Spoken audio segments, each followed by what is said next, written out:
Namaskar. Welcome to Prerna, the new interview series by Breathing History. करीब 300 साल पहले Maratha empire और हैदराबाद के निजाम के बीच एक युद्ध हुआ था पालखेड़ में. This was one of those battles that we all should know about, but we don't know about. Maratha वीरता, इंटेलिजेंस, स्पीड और प्रेजेंस ऑफ माइंड का एक और उदाहरण. और इसके बारे में हमको सारी डिटेल्स बताने के लिए हमारे साथ है मराठा हिस्ट्री के expert, an author and a speaker, Anish Gokhale. Anish ji writes for quite a few premier journals like Swaraj, India Facts, Op India. Welcome to Prerna and Breathing History, Anish ji. Thank you very much for inviting me. As discussed earlier, my topic for today will be the Battle of Palkhed between Peshwa Bajirao and the Nizam of Hyderabad.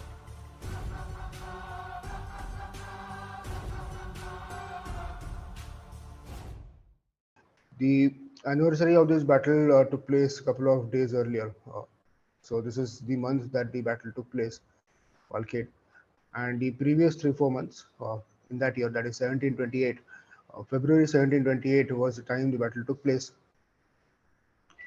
It was the end of a long campaign that lasted 3 or 4 months, and it really showed why Peshwa Bajirao was such an excellent commander and a leader of his forces. Whenever I talk about Peshwa Bajirao, it is Palkhed that first comes to mind due to various reasons. One is that it was an important victory. More importantly, because this battle has been mentioned in various publications as an example of military leadership, starting right from uh, Field Marshal Montgomery, Viscount Montgomery, who wrote a book in the 1950s after the Second World War, that is the history of warfare, in which he mentions that Peshwa Bajirao, the Battle of Palkhed campaign, was an excellent example of strategic mobility. And in the entire book of 800 odd pages that covers the military history of the entire world, about 2 pages are given to Indian history, and this Indian history includes everybody right from the time of Alexander and Porus to the modern day. Out of these 2 pages, he had devoted half the page to the Battle of Palkhed and Peshwa Bajirao's cavalry movement. So you can gauge the importance. Plus, later on in the 1970s, we had Colonel Persolkar, who also wrote in the book on Peshwa Bajirao, and he also gives considerable importance to this Palkhed campaign. So now we'll go to this campaign in 3 stages. As to one is why it is so important, this campaign, this battle, from the history point of view. How did it go about? Second part. And the third part of all comes to what was the effect of this battle on Indian polity in general. So we talk about the importance, was realize the situation that the Marathas were in 1728 or 1727, around the time this battle took place. Yes, they had recovered from the war against the Mughals, which had stretched from 1680 right up to 1707. And they had managed to establish Chhatrapati Shahu as the Chhatrapati at Satara. Following this, the Chhatrapati had sent his Peshwa Baharji Vishwanath to Delhi to obtain the sanat for Chauthai and Sardeshmukhi. These are taxes. Chauthai is 25% of tax and 10% is Sardeshmukhi tax. So the taxation rights were taken by Chhatrapati Shahu from the Mughal emperor, who was now Farrukh Siyar in Delhi. And what this did was that it obtained him more or less uh, complete rule over the 6 subhas or 6 provinces of the Deccan, including what is today's Telangana and Andhra Pradesh. So the Marathas recuperating, the Marathas rebuilding after the 27-year war with the Mughals. Finally, in 1720, uh, this deal actually took place in 1719, 1719, and the next year, Bahaji Vishwanath, the Maratha Peshwa, passed away, and in his place we had Peshwa Bajirao being appointed. Now, Peshwa Bajirao was 20 years old at the time of being made Peshwa.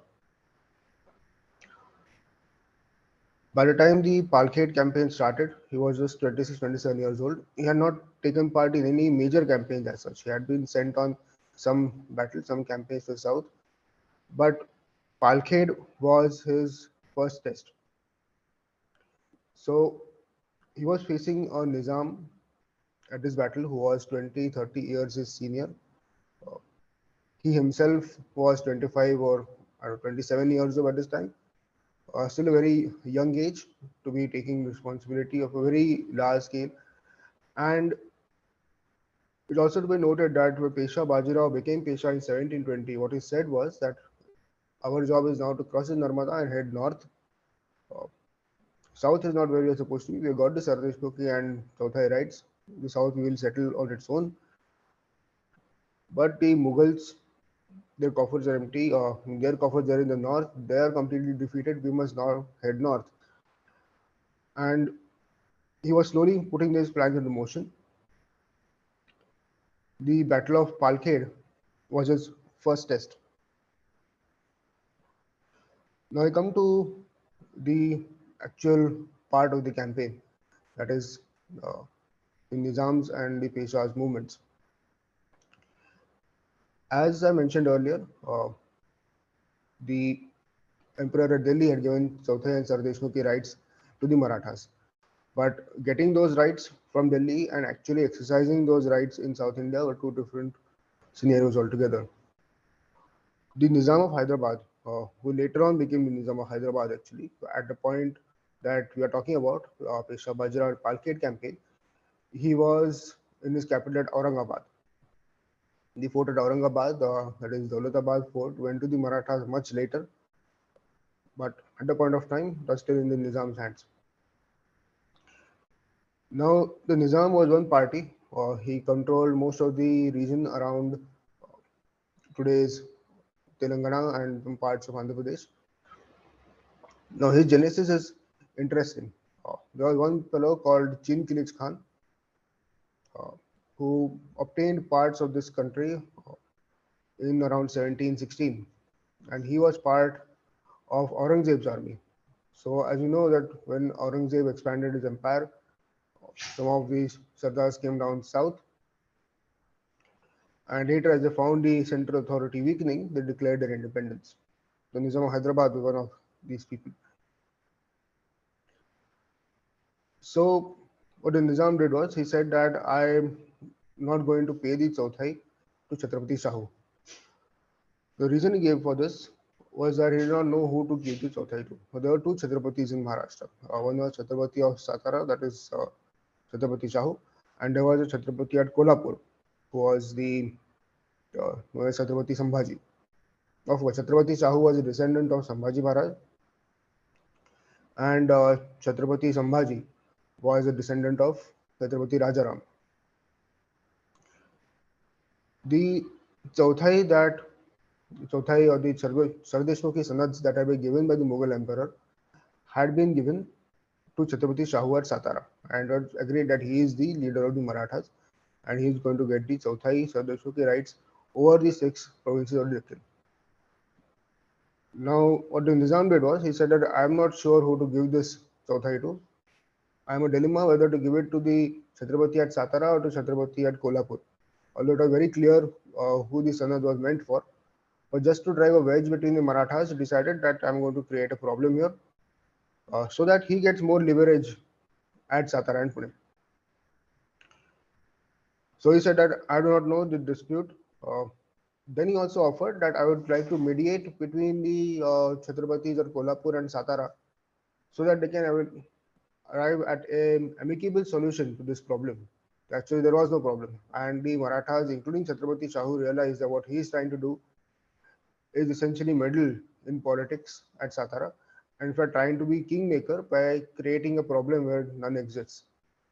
So Chhatrapati Shahu said that this is the situation, you have to pay Chauthai Sardeshmukhi as per the sanad granted to us. What the Nizam did was that he started corrupting officers of the Chhatrapati at Kolhapur and started winning them over to his side. At this point of time, Pesha Bajirao was somewhere in the south on some campaign, and Chhatrapati Shahu and Pesha Bajirao shared a very unique relationship in that it reflected a kind of modern separation of the army and the state. So Peshwa Bajirao mainly led forces, not only at Palkhed but at many other occasions that he was essentially leading the forces, and the administration was held by Chhatrapati Shahu at Satara. And this arrangement worked very well in that for 20 years there is no single instance where Peshwa Bajirao has to rush back from some campaign in North India or South India where you know he has to go back because of some political dispute at Satara. He has to go somehow settle it and suspend the campaign. That never happened in Peshwa Bajirao's time.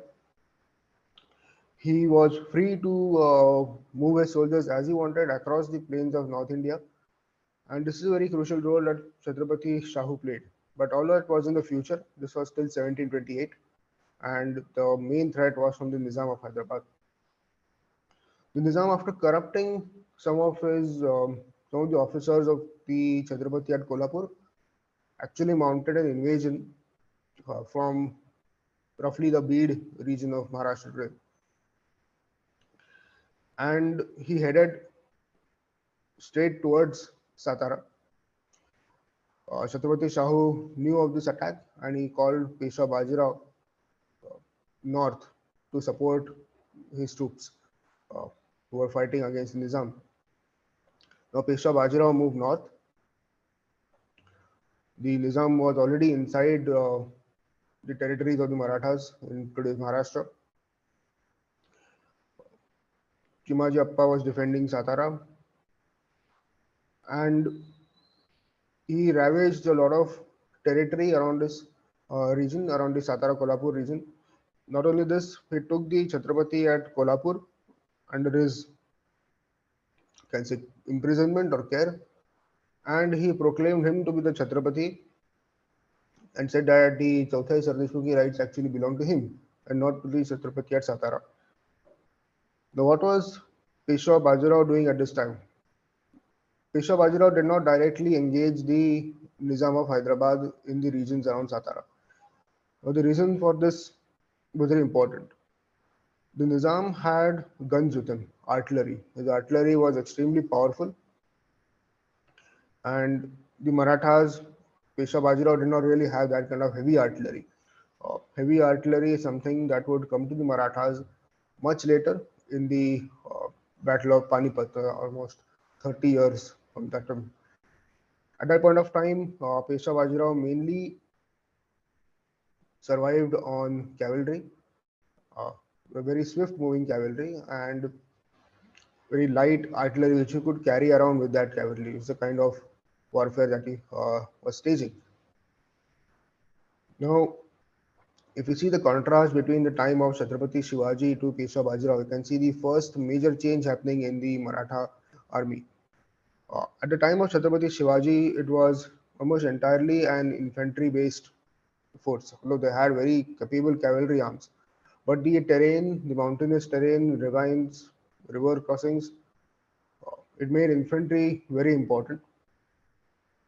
And a lot of the well-known escalades of forts and really historical achievements, we can see that the infantry has played a very crucial role. For example, there was a movie on Tanaji, uh, the escalade of Sinhagad forts. That is where we see the entirely infantry-based operation. There were cavalry-based operations also, such as the battle at Saleh. But it was very important to have a strong infantry arm during the time of Chhatrapati Shivaji, not only then, but even afterwards, for the time period of the 27 years that they fought the Mughals, the forts played a very crucial role. With it came the infantry soldiers. At the time of Peshwa Bajirao, though, the infantry's importance had reduced a bit because Marathas started moving very frequently out of their mountainous terrain of the Sahyadris. Now they were more into movements in central Maharashtra, in central India, which necessitated the formation of a cavalry arm. And what Peshwa Bajirao did with this is bring speed. Now, speed was something that the Indian subcontinent had not seen for a long time in terms of warfare. They had only seen speed with warfare with cavalry forces many years ago when the Turkish hordes had actually invaded, when those hordes had come across the Khyber Pass. That was when they had heavy cavalry and such things which could really move fast. In the time since then, when the Mughals established, they had uh, produced slow lumbering armies. Elephants had obtained importance. They had gone into siege warfare, where a siege of a fort would last many years, many months, or sometimes years. For example, during the Maratha Mughal War itself, the fort of Jinji was under siege for 8 years. We see a difference in tactics when Pesa Bajirao comes to the fore, or to get his speed. Pesa Bajirao could cover the distance from Pune to Delhi in a very short amount of time, maybe a couple of weeks or so. In the time of the Mughals, at the time the Mughals were coming from Delhi to towards Pune, you see that their army moved at maybe a few miles every day, and inferred with was complete uh, tent cities set up. And what this did was that by the time the armies could reach from Delhi to Pune, a few months had passed. It was easily possible to pass 4 or 5 months in transporting armies across India. That is something Peshwa Bajirao completely changed. And what this speed did was that it created for him an element of surprise. Nobody expected him to arrive at a place before a certain amount of time had passed, because people had got accustomed to slow lumbering armies, which is what the Nizam had with him, with artillery and his baggage and everything. And Peshwa Bajirao's swift movement, which was completely cavalry based, he did not carry any kind of extra attachments with him, which will encumber his passage, which would really harm his speed. It was entirely cavalry based. That was one thing. Secondly, he had a very strong intelligence arm, which gave him knowledge of the enemy's movements, as we will see as we talk more about this Palkhed campaign. So, coming back to the Palkhed campaign, the Nizam was ravaging these parts around Kolhapur, Satara, all these places. What Peshwa Bajirao did was he did not directly engage with him, because, as I mentioned earlier, he had cavalry only, and the Nizam was equipped with heavy artillery. To risk an open battle on the open field was complete suicide. So what Peshwa Bajirao did, he headed north out of these territories. He crossed the Godavari at a place called Kuntamba. Then he moved eastwards towards Wasim. Now let's remember that Aurangabad was Nizam's territory, and by making this movement towards Wasim, uh, after crossing the Godavari, the Peshwa Bajirao gave out this feeling that he was going to attack Aurangabad.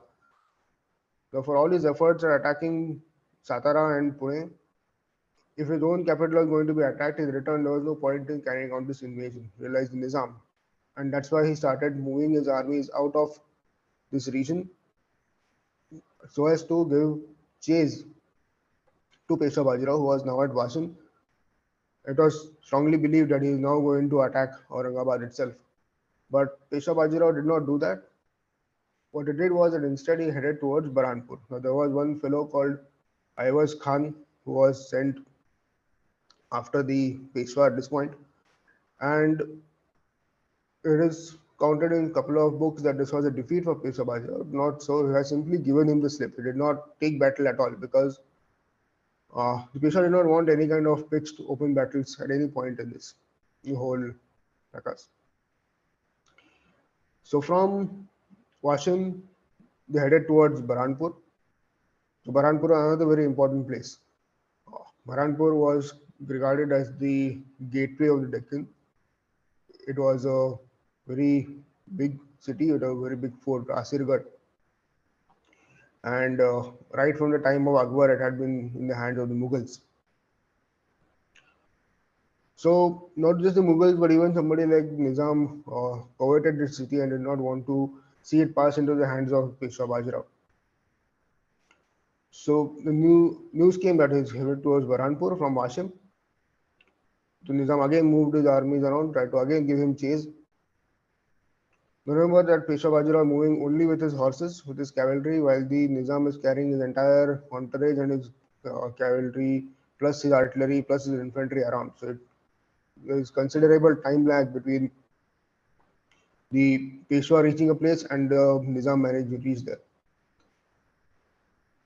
So he feigned an attack on Burhanpur. Like he had feigned an attack on Aurangabad, the Peshwa Bajirao now feigned an attack on Burhanpur.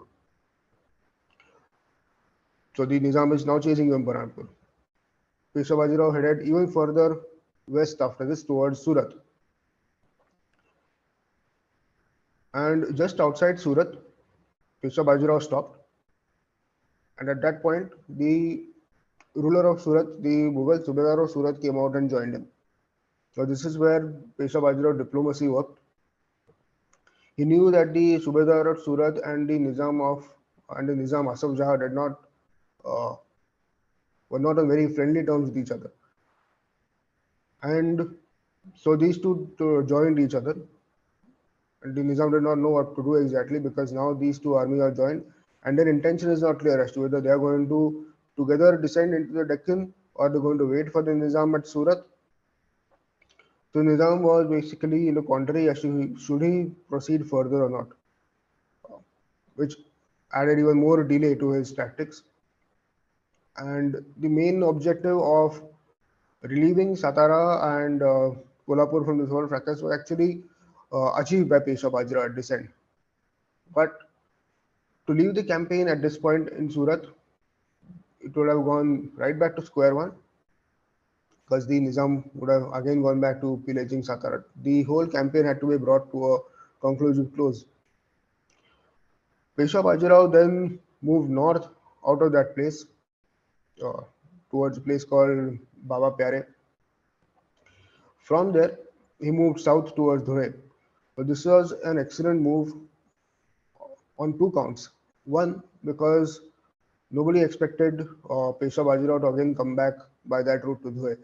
The usual routes were different, and this was an unknown route uh, to the passes and ravines.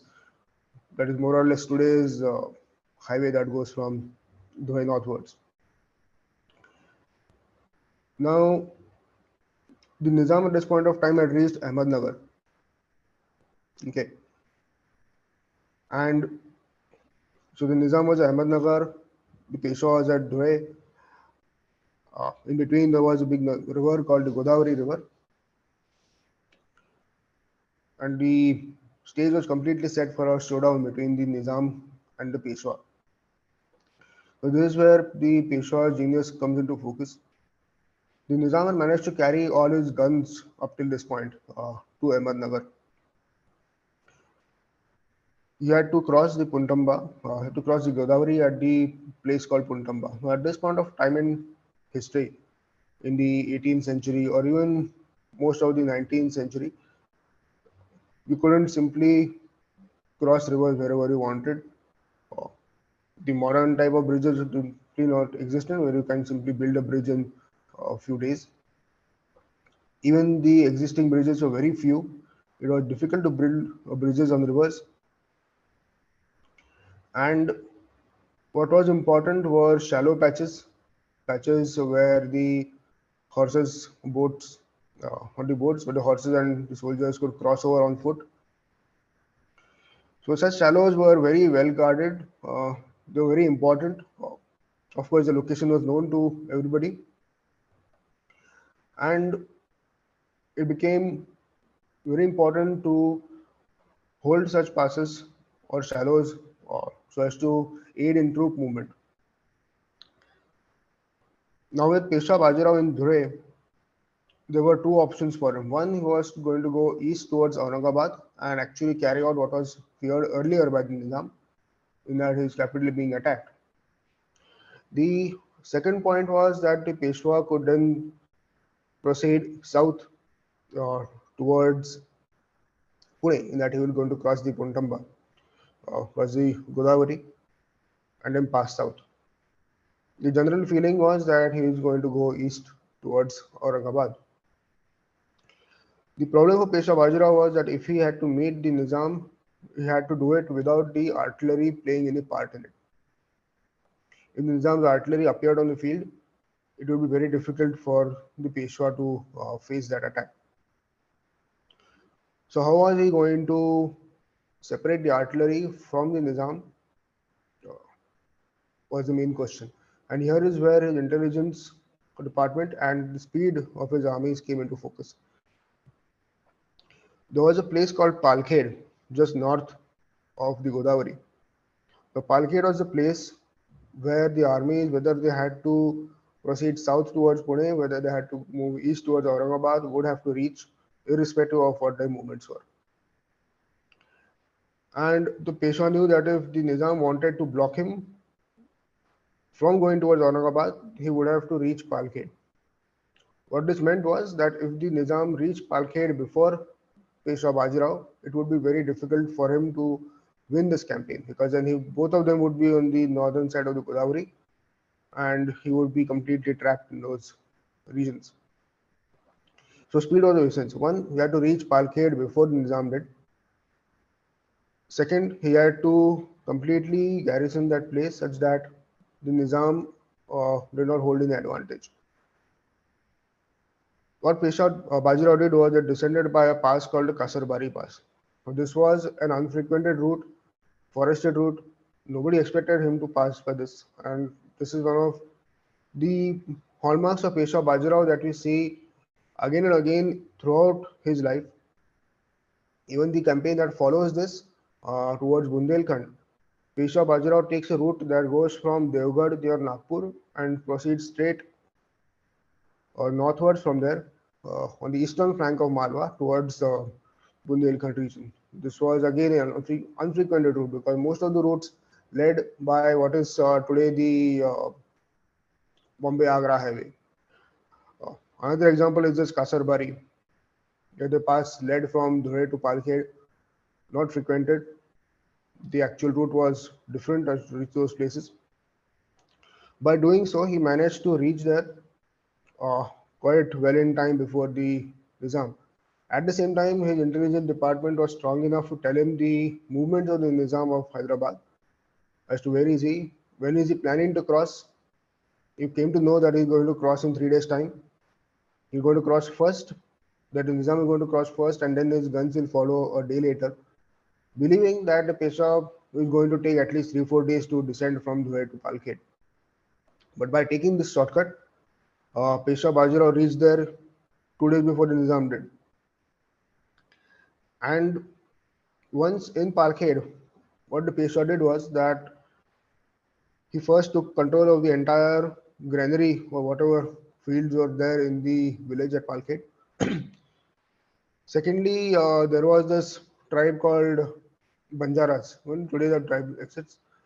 And the job of the Banjaras was to provide food and water to these armies, of course, for a payment. And they would move around with these armies and provide them with food, water as they requested. Peshwa Bajirao purchased the entire group of Banjaras and purchased all the food that they had. So the control of the food was in his hands. Now water came from two sources at Palkhed. One source was the Godavari, which was about maybe few miles to the south, and the second source of water at Palkhed was a river known as the Shiv River, which was a water body flowing quite close to the village. He arranged his horses so as to guard their water body and also face towards the Godavari. Colonel Parsorkar says that this uh, arrangement was in a horseshoe formation with the Peshwa at the head of that horseshoe. Anyhow, then he also sounded of Mallarao Holkar to attack from the west in case required. All this done, the Nizam realized that he had to somehow get to Palkhed, otherwise he's going to see his Aurangabad being attacked and he won't have time to save it. So the Nizam crossed the Godavari in around I think 20th of February in 1728. With his guns still in Puntamba, he was believing that his guns can cross over later. And He was then driven towards Palkhed. Now, it's very interesting as to what happens once the Nizam crosses Godavari. Peshwa Bajirao sent little pockets of his soldiers to fight against the Nizam. Some led by Mallar or Holkar, some led by others. Uh, so, what the Nizam were driven into was actually, you know, in Marathi it's called Firta Veda, in something called an encircling siege. Uh, so they were harassed, these troops were harassed and driven eastwards. Nizam believed that maybe this is not the main army. He kept proceeding and was driven actually into the village of Palkhed, where Peshwa Bajirao was waiting for him. Now his access has been cut off from all sides. The south is held by the Marathas. Even if his artillery manages to cross over, not much use because the entire bank is being held by the Marathas. Um, Secondly, the water bodies are in the hands of Peshwa Bajirao.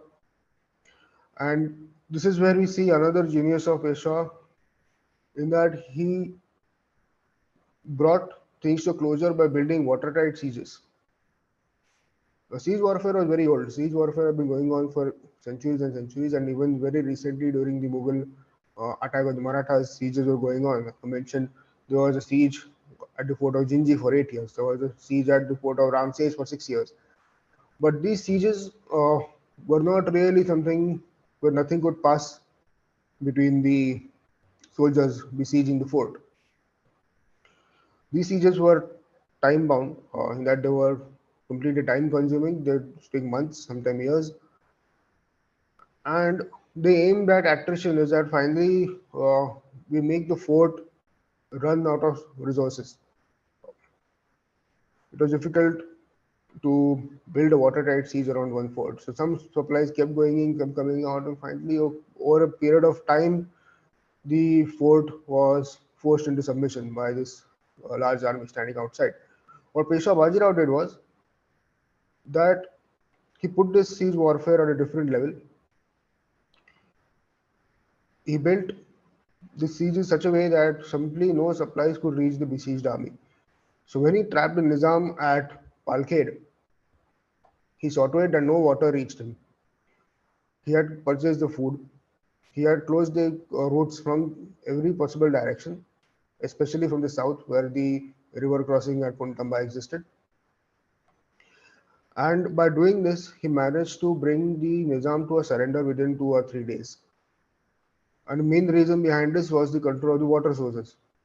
Now, of course, if you control the food, you can still have the people lasting maybe a couple of weeks, as happened later on in the Battle of Bhopal against Nizam again,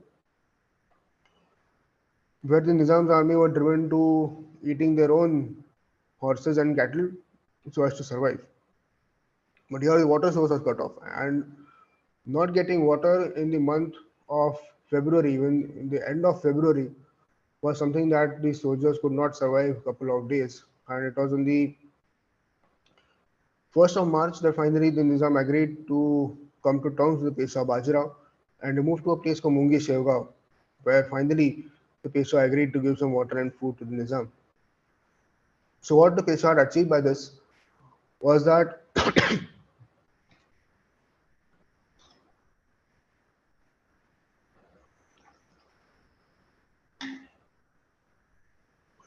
what I managed to do is that he had won the battle without actually fighting one. And this is something that even Chanakya has mentioned in his writings that if you can win without fighting, that's the best victory. Peshwa Bajirao lost very few men in this, mainly the skirmishes around Palkhed and a desperate attempt by the Nizam to get out of that ruckus was the only time he lost any soldiers, and he managed to bring the Nizam to his knees and accede to his demands. Uh, One of which, of course, was not to meddle in the politics of Satara and Kolhapur. So, what this campaign achieved for Peshwa Bajirao is important. Till the time of Palkhed, he was still untested. Uh, in fact, one of the reasons the Nizam took this campaign up was he believed that the Peshwa is an inexperienced novice who can be easily pushed over. Uh, he's only 27 years old. He is not going to be able to hold against the armies which are carrying these big guns with him. Uh, the Nizam is easily going to win because, and he would have won if Peshwa Bajirao had stuck to the usual plan of defending Satara. By staying in Satara, it was quite possible that Peshwa Bajirao would have faced a defeat at this point of time. But what the latter applied was something known as offense being the best form of defense, and he scored a victory where none was expected at this point when he was just 27, 28 years old. It cemented his place as a Peshwa. There was widespread respect for Peshwa Bajirao after this point, and this was a major victory, the first of many major victories to come. The next year, followed by Bundelkhand, then it was followed by the recapture of Raigad and the defeat of the uh, Siddhi at Janjia, followed by the attack on Delhi, followed by the attack on Vasai. And throughout, we find that Peshwa Bajirao more or less uses the similar tactics of rapid cavalry movement and watertight sieges where he blocks off every possible route. It is not easy to build this kind of siege because it requires an intelligence department that is par excellence to be able to tell Peshwa Bajirao where exactly can you blockade all these parts, how to build this watertight siege. So he had a very efficient intelligence department, as can be seen from this. Uh, as happens with most intelligence uh, sources, intelligence examples, it is the outcome that really shows that there was a very strong behind the scenes action being going on. Another example I can provide is of the Chhatrapati Shivaji and Shaista Khan episode.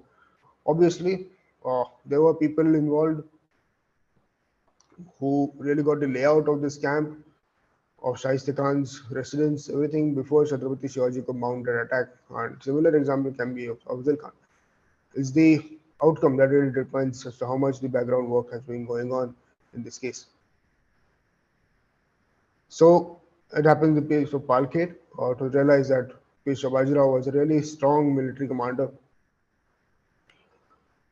The Nizam would again fight. It was only 10 years later in 1738 that he finally managed to give up. Peshwa Bajirao managed to again defeat him, and that was the time his dreams of holding a central power in India were completely crushed. So if you go back and say, what if Peshwa Bajirao was defeated at Palkhed, what happens next? Then all the other events become a different focus.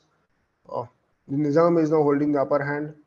He tries to meddle in Kolhapur and Satara's politics. We don't know how the outcome is going to be. Definitely, his stature on an Indian level increases. The Nizam obviously had much ambitious dreams. He coveted the Malwa region, the Agra, Mathura region, and if not for Peshwa Bajirao, it would have been quite impossible that the Nizam would have managed to get these parts of India under his control. And if the Antarve, that is your region around Agra, Mathura, and Malwa is to go under the control of the Nizam, then you find that what was the Maratha Empire would have become the Nizam's empire. Of course, this happens a few battles later. But again, shows how important was the Battle of Palkhed.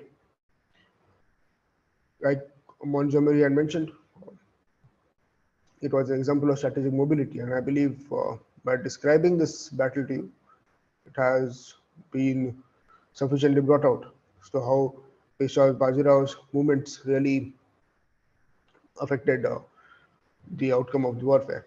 Now, interesting to see is that while this battle happened in 1728, a very similar kind of battle took place 35 years later in 1763 between Peshwa Madhavrao and the Nizam at that time, or two different Nizams. This again we find that the Peshwa Madhavrao is a new Peshwa. He's not even 27 this time. The Peshwa Madhavrao was perhaps only 18 years old. Again, the Nizam tries to do the same kind of thing as to prop up the Kolhapur Chhatrapati. Once more he attacks, once more we find Peshwa Madhavrao trying to go into the Nizam territories and actually attacks Hyderabad in this case. Finally, once more, we find that the battle takes place on the banks of the Godavari. So it's, a kind of a repeat of the Battle of Palkhed going on at the Battle of Raksas Bhuvan, which takes place in 1763. Some very eerie similarities both take place between the Peshwa and the Nizam. Both involve the Godavari. In the case of Palkhed, it is the lack of water that brings the Nizam to his knees. In the case of Raksas Bhuvan, it is too much water flowing on the Godavari that decides the battle. And in both cases, we find that the Peshwas have decided to use offense as the best form of defense. Whether Peshwa Madhavrao decided to do this because he knew about the Palkhed campaign, we don't know for sure. But it is an interesting coincidence to see the two battles, Palkhed and Raksas Bhuvan. So I think that is all for me as regards Battle of Palkhed. If there are any questions, do let me know. Yeah, definitely. Aniji, just I have a couple of questions. The first one is the firepower that you mentioned, that Nizams had better firepower than Marathas. So was there a reason that Marathas did not adopt the technology at the time for firepower? Because it's said that Shivaji Maharaj did experiment with firepower, gunpowder a little bit. Yes. But Yes, it did. 1728 is like 50 years down the line, right? After Shivaji Maharaj. Right, right, right. So the one thing was that at the time of Chhatrapati Shivaji, also not very easy or very cheap to manufacture very heavy guns and artillery. Uh, Chhatrapati Shivaji tried, yes, and he manufactured some, but they were again no match for the kind of artillery that the European powers manufacturing on hand or even the Mughals. And that is why most of his warfare took place in places where the artillery would not have any effect. 1728 again is a point of time where the Marathas are still recovering. It has not been a long time. Uh, they have received at Sanad 1719. The Chhatrapati Shahu has become Chhatrapati only in 1713 thereabouts. So 15 years on, their finances are still not in a position. First thing is the finances are in a position. Secondly, their mode of operation is more towards swiftly moving their cavalry. It is only much later at the Battle of Panipat, 30 years on, where they have dominated North India for most of the time, that they decide that artillery is the best way to move forward. Where the Sadashirao Bhau then says that Ibrahim Khan Gardi should lead the forces and the heavy artillery should first blow a hole in the army of the opponent. Even at that point of time, there were people who believed that this is not the way to go, combining the artillery and the cavalry. So the Marathas were never a artillery heavy force at any point of time until much later, mainly because one, finances, second, they were getting dividends out of their cavalry forces. I see. I mean, it makes sense, and it also slows you down, because when Peshwa was known for his speed, then having so many foot soldiers might slow you down. And Right. And so, yeah, sorry, go ahead. No, go ahead. yeah, go ahead. Yeah. And again, artillery, they have to invest so much in their artillery, whether do you have money, plus the opponent is also going to invest in artillery. Do you want to risk an open field battle is the main question over here. And since throughout your history, right from the time of Chhatrapati Shivaji, uh, your guerrilla warfare has given you dividends, handsome dividends. So why suddenly leave that and go for something? So Right. this was being said even at the time of Panipat, when the Marathas have been dominating North India for a considerable period of time. So certainly in 1728 would have been completely something else to invest in an artillery arm. Mm-hmm. So, the intelligence of Peshwa and the speed both. So he was only 27 at the time, but wasn't that known to Nizam to kind of counter that? Like, he was moving slow. He knew that Peshwa is very strong, and he would have intelligence. Didn't Peshwa like? Didn't the Nizam have any counter to that? Like, let me have my intelligence also. Let me try to get Right. faster. So in this campaign, what happens is that the Nizam didn't expect the Peshwa to simply bypass Satara and move north. The logic said that if he's going to attack Satara and the Chhatrapati is in Satara, then the proper reaction for the Peshwa is to come and save his city. And the Nizam's whole thought process was focused on this point, that if I'm going to attack Satara, Peshwa is going to come and save his Chhatrapati at Satara. Of course, his defense of Satara was being done by Shivaji Appa. The whole campaign of the Nizam rested on this point that if I'm going to attack the territories in this part of Maharashtra, this is where the battles are going to take place. It is to Peshwa Bajirao's credit that he manages to keep this aside. The battle is going on in the Satara Kolhapur region and heads north. This is a move that nobody anticipates. That when your country is getting attacked in one end, you go and attack the other country in some other place. It defies basic logic. If I'm going to face an attack in one place, if Pakistan attacks attacks India in Kashmir, let us open a front in Rajasthan.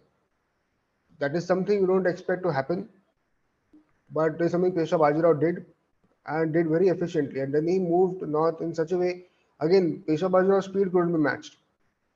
His intelligence, Nizam intelligence, yes, may have given some, like I said, he thought that in Peshwa Bajirao going towards Aurangabad. This is the kind of intelligence that had come to him. That he is at Washim, next stop, Aurangabad is very close. But then suddenly Peshwa Bajirao decides not to go to Aurangabad. And this kind of decision will take maybe an hour or two to make.